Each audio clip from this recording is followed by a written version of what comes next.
What's going on, 49er faithful, 49er fan, 49er gang? This is your boy Niner Gang Podcast back in the building. So definitely hit that like button, hit that subscribe button, turn on them post notifications so I can keep you up to date on any and everything San Francisco 49ers. With that being said, let's get right on into it. I know I've been gone for a minute, man. I've been on a little hiatus. Just been working and grinding, hustling just like everybody else. Had a couple little things to take care of, some things to do.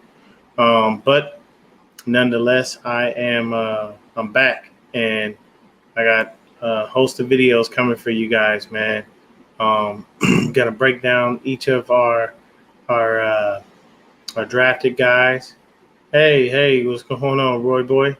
Yeah, break down each of our guys that we drafted from the draft, along with probably bringing in some more people to the stream to be able to talk about these guys. What's going on, Joey?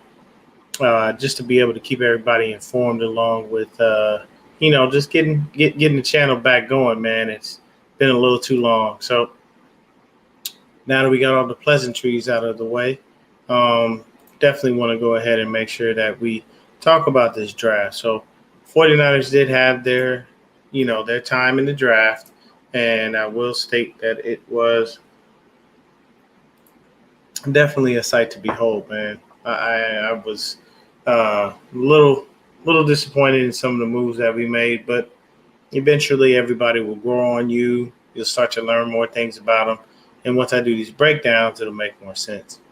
So first thing we'll tell you is we'll just go over the draft picks. Second round, we drafted Drake Jackson, defensive lineman out of USC. Third round, Ty Davis-Price, running back from LSU.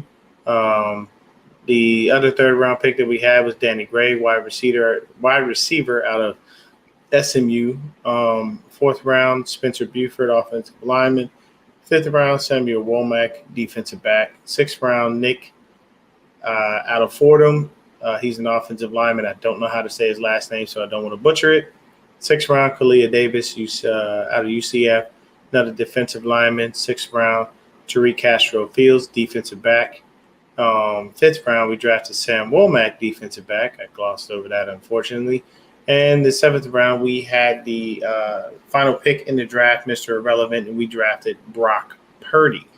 So overall, I give the draft class probably a B. Wasn't necessarily happy that we went with another D lineman. So tired of that. But what else could I expect from John and Kyle? The only other time they haven't gone D line in the first round was when we traded up for Lance. So then in this draft, we added 2 D linemen, a running back, 2 defensive backs, 2 O linemen, a receiver, and a QB. Seems like with this draft, John and Kyle were more confident about the team and positions of need. I, however, took things differently, with Trey finally getting all the offseason work and no 10 in his way. We have holes on the O-line that need to be filled. Currently, Mac is back in the building, and we're hoping he doesn't retire. With that being said, neither guard spot is locked down with the starter due to allowing Tomlinson to go elsewhere and get paid. And the right guard spot is up for grabs at the moment. Not sure when McGlinchey will be ready from the surgery that he had this offseason, but I expect him to be ready by training camp at a minimum. So technically all we have is Trent Williams as a guaranteed starter on the O-line. All the other spots are open for competition, which isn't good when you have a rookie QB starting in his first full season.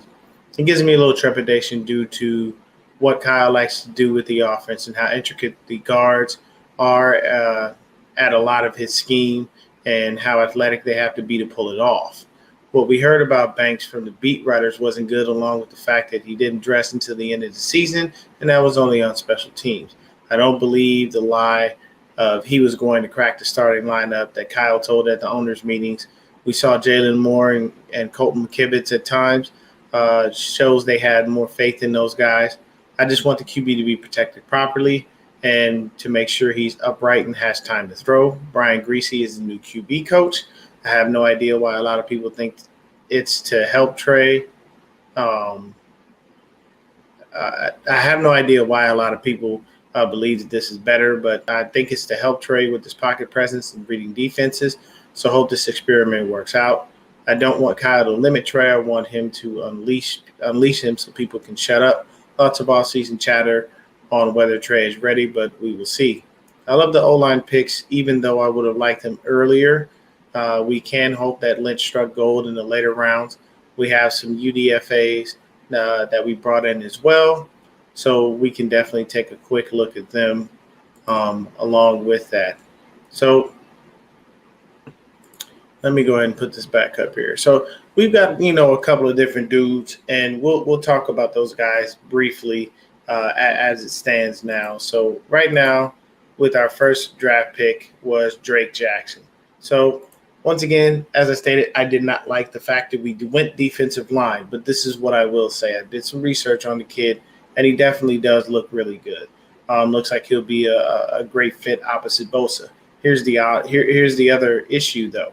We brought in a bunch of free agent defensive linemen to basically work out and see if we can get those guys to be opposite of Bosa. We brought back Kerry Hyder Jr., who had 8.5 sacks, opposite no Nick Bosa. So, even though it was a COVID-ravaged season, a lot of people will say that those sacks weren't, they were kind of gimmies. I personally believe the guy had a lot to do with everything. And, I think the Kerry Hyder will definitely be a formidable force, if he's able to get put on the field. But then you go out and draft another defensive lineman, a young one. So then why did we go spend the money that we don't have? Obviously, because 10 is still on the roster, sucking up cap space. But that's the story for another day. So the next thing that we do have, next guy that we do have on the list is Ty Davis Price. I did some research. To me, he just looks like a bruising runner. Kind of reminds me of Jeff Wilson Jr. minus the pass catching ability. That's not his strong suit, and I don't think that's what they drafted him for. I think they drafted him to be a bruiser, to be a banker, to be more of a goal line type of back, to go along with your Trey Sermons, your Jermichael Hasties, your Elijah Mitchells, and your Jeff Wilson Jr.'s. Somebody's going to be the odd man out and probably wind up on the practice squad. I think it's Hasty, just because everybody else has time in the system, and they've done things in the system, and they produced in some way, shape, or form. Whereas Hasty necessarily he's been a little lackluster. He does a lot of dancing. He loves his jump cuts, but it doesn't allow for success in the NFL with what we've seen from him so far. So don't know who exactly the odd man out will be, but I'll call it Hasty. Outside of Ty Davis Price's, kind of strong running ability, he did say that he was going to play this year at a heavier weight, probably around like 220, 230. Which is not a negative thing. I mean, that's just, packing on more muscle mass to be able to take the hits and dole out the punishment at the same time. So if he's our bruiser, that's fine. Like, I get it. It was a little bit of a letdown for me that we drafted another running back in the third round when we already have Trey Sermon.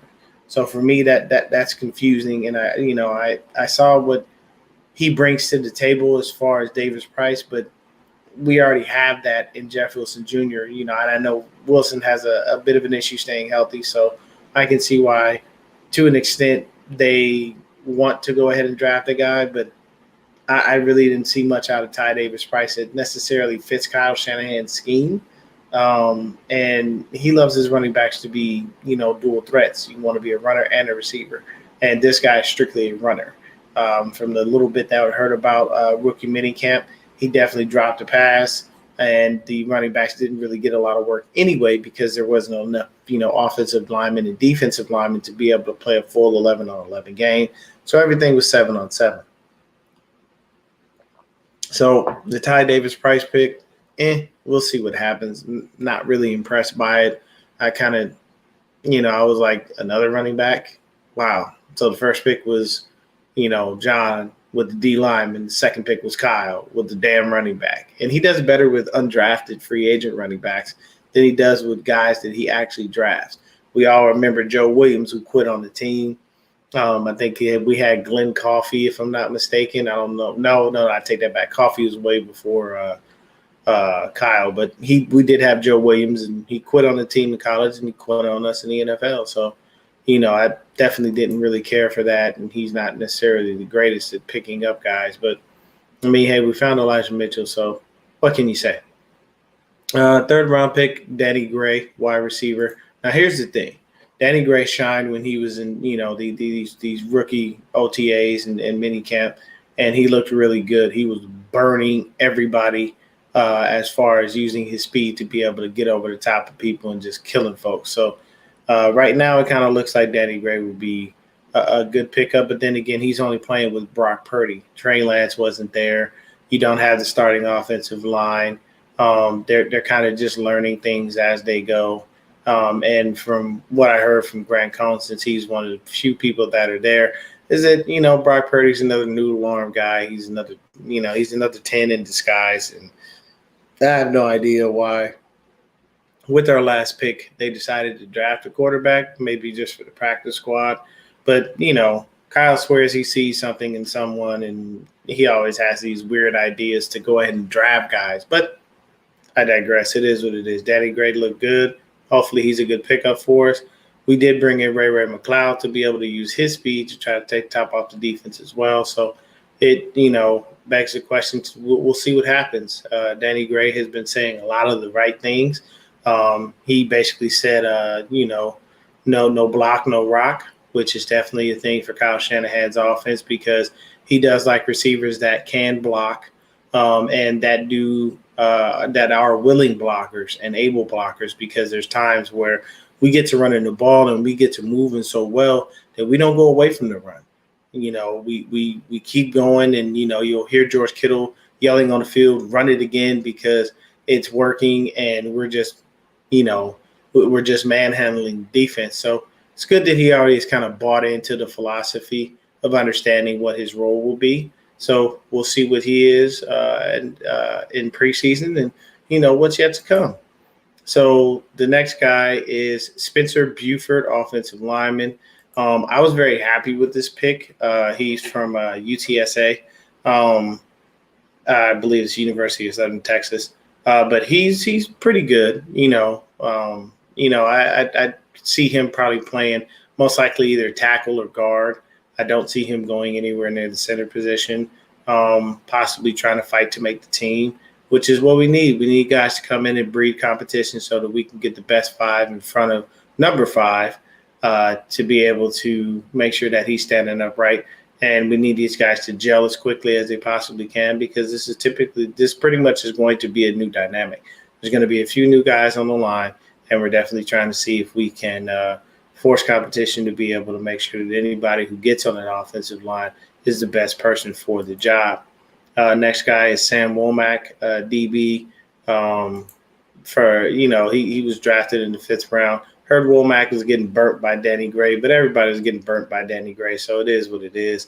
Don't know too much about Samuel Womack, but another defensive back to fill the defensive back room with, because we have to make sure we have depth at that position, because we don't want to wind up like we did last year, where we're going out and searching for DBs wherever we can find them, looking in fucking Dollar Tree and Walmart and fucking anywhere we can think of, just to find a defensive back in the trash out back, just walking down, seeing a random dude walking down the street going, hey, you want to play football? Like, we don't want to ever have to do that again. So that was an all right pickup. We got this guy, Nick. I think his name is Zakel. I don't know how to say that. He's out of Fordham. He's another offensive lineman. Another guy brought in to breed competition. That's a beautiful thing. We definitely love it. Hey, what's going on, Terradome? But we definitely, have to make sure that we have the competition on that offensive line. And I think he's going to bring more, just as any and every offensive lineman that we picked up is going to be the guy to bring the competition. And we're definitely going to see what we have. These guys are probably going to get a little bit more of a chance to show us what they have, as, like I said, we've got a couple of holes on the line. Next guy is Kalia Davis. He's a defensive lineman out of UCF. Don't know much about him, but, another defensive lineman. What a coincidence. We have a million of those as it is. But, we'll see what happens with Kalia Davis if he's able to make the squad. As I did state, I will be breaking down all of our drafted free agents and undrafted free agents. Probably will break that down. See if I can just blend it into a couple of shows where it's probably just position by position. That way, it doesn't lead to a lot of meaningless content. Um, the next guy is Tariq Castro Fields, defensive back. Um, Another DB, more depth at that position, which is never a negative thing. We have Mr. Irrelevant, Brock Purdy. Um, Funny story about him is he got the call that he was going to be a Niner when in the bathroom. I think he said he went in the bathroom or somebody's room, took the call, knew what was happening, came out, played it off in front of his family, and as the last pick comes up, he's Mr. Irrelevant. So it's really nice that you can kind of fool your family like that and have a good time. But it is what it is, So those are draft picks that we have, and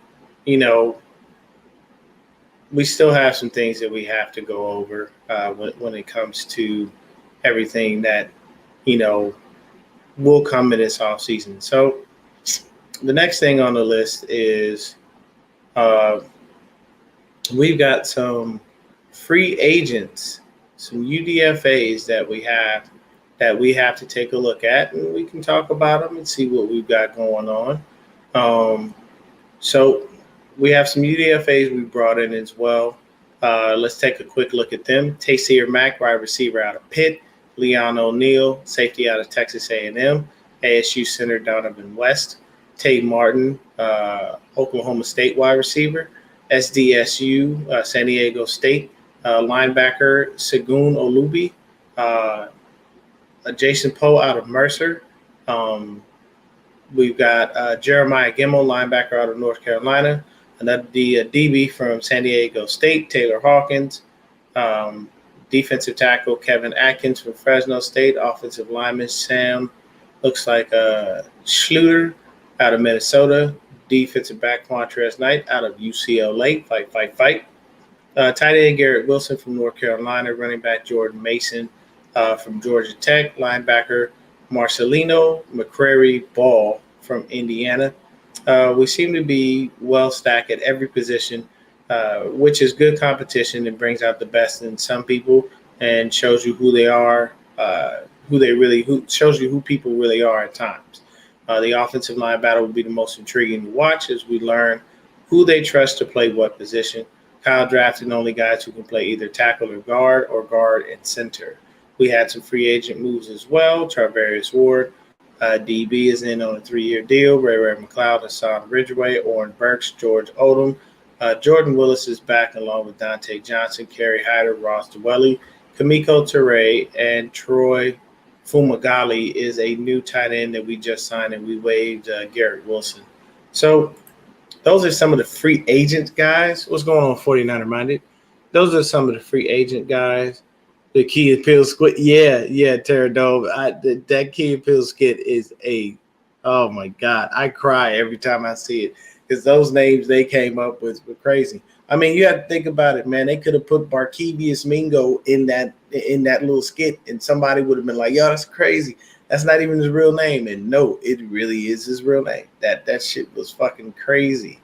That skit is hilarious. So those are our guys that we drafted. Those are our undrafted free agents, along with the free agent crop that we were able to bring in from the little bit of money that we do have. We do still have to sign all of our draft picks, so that's going to be another task that we need to get done. Luckily, we don't have a first-round pick to sign, so we probably shouldn't see too many holdouts or any issues with getting these guys to put that name on the dotted line, give us the old John Hancock, and get out there on the field and get to work. Megatron Skittle. But for me, I just want to see the competition on the O-line. That's where my mind is focused. A lot of people are focused on other things. Me personally, I want to see the competition on the offensive line because I want to make sure that Trey Lance is protected as well as he possibly can be. I know a lot of people are looking at other positions and trying to see what's going on. But, I mean, my favorite position, DB, we've got a lot of guys right now. So we've got Charvarius Ward, we've got Emmanuel Mosley, Ambry Thomas, Diamador Lenore, Jason Verrett has been re-signed. We got Castro Fields, we have Womack, we've got the kid Taylor that I just named. So we've got a deep depth at cornerback, and it's going to breed a lot of competition. What I can tell you is, with the amount of money they paid Charvarius Ward, he's most likely guaranteed a starting spot. With them bringing Jason Verrett back, if that guy is healthy, he's the top 5 DB in the league. Issue is, he ain't never healthy. So we took a chance on Verrett 1 year. He didn't pan out. The next year, he balled out. The next year, he got injured. So this is the next year, and we've got him in on a cheap deal. So we're hoping that he can work out, that he will be able to be on the field, be a full go, be ready to do everything that we need him to, and not incur any injuries. Because I can tell you right now, if we start the season and we have Jason Verrett as one starter, Charvarius Ward on the other side, we can plug in any of the other guys that I just named that we want to at nickelback, depending on who shows up and shows out. Because we have no K'Wan Williams anymore. We let him walk, and he's gone.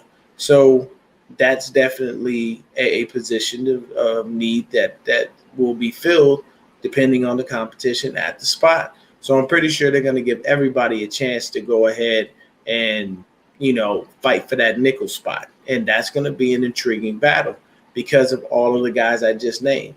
I do honestly think that, given the fact that he's healthy, it's going to be Ward and Verrett on the outside. Those are going to be the top two DBs.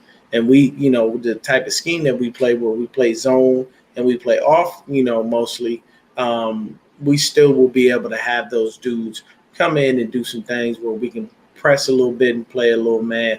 I like man more. I like, jamming the receiver, getting him off of his mark, because that extra second I give to jam is a second that gives that defensive lineman a chance to get to the quarterback, that linebacker a chance to get to the quarterback, that DB a chance to get to the quarterback if we sent the DB on a blitz.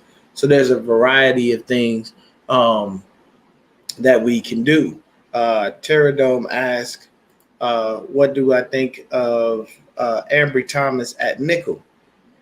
I don't know. I mean, I like him when he was outside. I don't really know what his nickel skills are. I honestly prefer him to stay outside.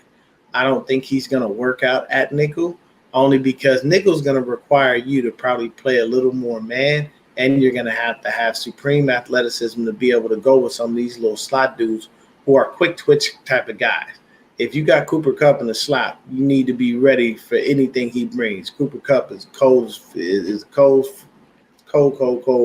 wide receiver, and then when you have possibly guys like Diamador Lenore, who was pretty much kind of brought in for that. I know he started and he had himself an interception, but at the same time, they may have wanted to groom him for the nickel spot. If he was hanging around Shark, he could have soaked up all the knowledge that he needed to. But we've got a variety of people in there, and yes, Ambry Thomas is probably the next guy up that seems like he would fit the nickel spot. What about Emmanuel Mosley in the nickel spot? What about Lenore? What about Womack? What about Castro Fields? What about Taylor? Like, there's a variety of dudes there. So I feel like our training camp is going to have a lot of things to watch, and it's going to be a really big situation because we have to figure out what we're doing at some of those positions. On the linebacker spot, not really going to, delve into that. That's Fred, Dre, and Aziz. We all know that is a dead given. The defensive line is most likely probably going to come down to Bosa, Kinlaw, and Armstead. We're just trying to figure out how we can put opposite of Nick Bosa. It most likely will still be a rotation of players. We do like to do that. We want to try to keep the guys fresh. Shout out Steve Spagnuolo. He was one of the dudes that did it first, where he was able to rotate in guys who would have been starters on any other team as far as the defensive line, and he was able to set up things beautifully. So we will see what happens. But like I said, my most intriguing thing to watch is definitely going to be that offensive line. I want to know every inch of the battle. I may have to go ahead and get with Brad from the SF Niners and see if he has some time to come and do a show with me, because he was a former offensive lineman. That's his specialty, and that's what he sees. I keep forgetting on the DB, Quantrez Knight. So we will have to see about him as well at that, possibly at the corner spot, at the nickel spot. So, but yeah, I definitely would love to see if I can get Brad on, hit him up, because he does a fantastic job with the offensive lineman. And he's pretty well tapped into the franchise, man. He kind of has a superseded Hobby to an extent with some of the things that he puts out, because Hobby got a shout out to Hobby from Fourth and Goal podcast, man. Yeah, that man went and got a raise, and he's got a regular job just like all of us do, and he wound up putting himself in a very good position for him and his family. So congratulations to him for that. Shout out to all my boys over at the Hive, man, the Forever Faithful podcast, Red and Gold Standard. With Zach and Matt, my boys Christian, my boy Joey in here. Stuart, Ali, everybody, man. Love all y'all. Appreciate everybody. As you can see that that Hive is in my background, and they embraced me and brought me in, and I'm always good with them.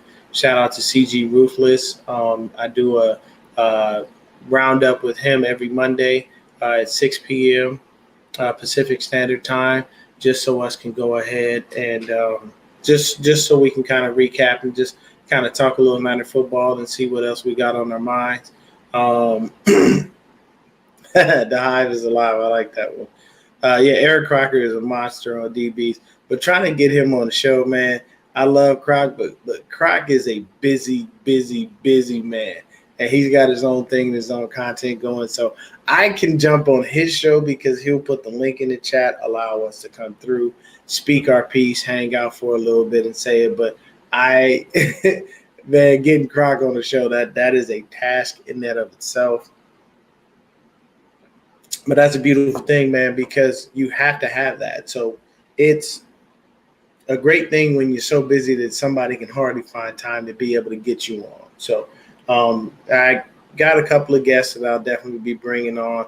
Going to get my Real Talk Niner Talk fellas on, bring those dudes in because they've allowed me on their platform. I will bring them in on mine, along with getting Breezy on here. He's another man who's just the busiest of the busy. I mean, Breezy puts out content literally every day. He takes his lunch break, and instead of eating, he comes and he feeds us 49er fans with, more and more content, gives us that itch that we can't necessarily scratch. So it's always good to have people around you as far as that's going. Shout out to Taryn and Mariah with the 49er Faithful Elite podcast. Shout out to all the content creators, 49er Minded. He's in here. That's my dog. His show is lovely. It's live, and his chat is always cracking. I love his chat, man. It is insane, the stuff that goes on. But I appreciate you guys for allowing me to take up, looks like about almost a good 30 minutes of your time. I will be back with more videos. We're going to get into Drake Jackson. We're going to get into Danny Gray. And we're definitely going to get into these undrafted free agents. Like I said, I'm probably going to go position by position to be able to put it into like a 15 to 30-minute slot, because that will allow me to be able to just focus on several dudes and then at the same time not drown you out with a bunch of meaningless talk, because we want to just focus on the good, the bad, and the ugly, see what we can get from these guys, and we hope that things work out. Like I said, I did do some research on Drake Jackson. I am impressed with what he does have to bring to the table. A lot of people have said at USC he was used incorrectly because they have him stand up as an outside linebacker, but his real job is to be in the dirt, in the trenches, getting after that quarterback. And he has a dip and bend that reminds a lot of people of someone who's currently on our roster sucking up cap space. And I wish we would have never gave that man a damn injury guarantee. But I feel like injury guarantees are probably a normal part of NFL contracts, and that's D Ford, because he's here sucking up money and we just keep kicking the can down the road, so it doesn't really hurt us as bad. But, if we could cut him and get away with it, we would. But we're still going to be paying him regardless, and he ain't never playing football again. It'd be nice if he did us a solid and just retired, so we don't have to worry about his bread. But he ain't seeming to do that much. They kicked the can down the road, and now everybody thinks it's okay. I don't. And then the next thing, hopefully when 10 gets healthy, he can come in, pass the physical, and move the fuck on. Just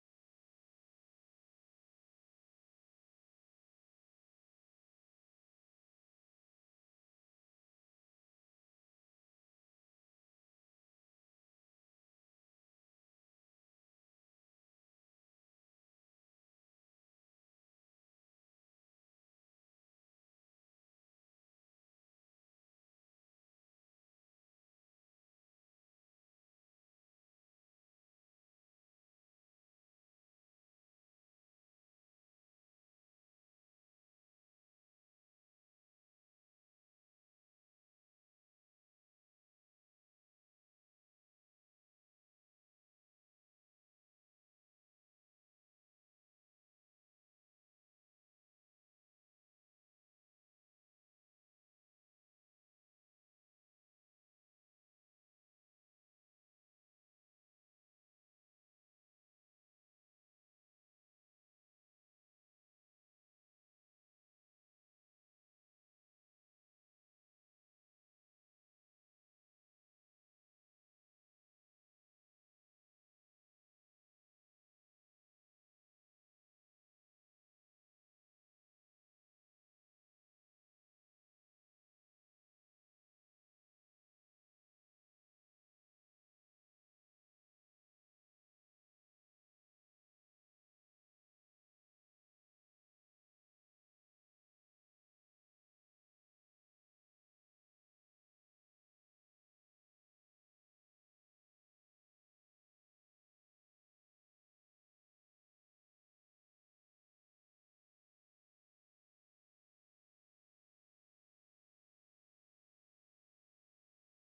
say that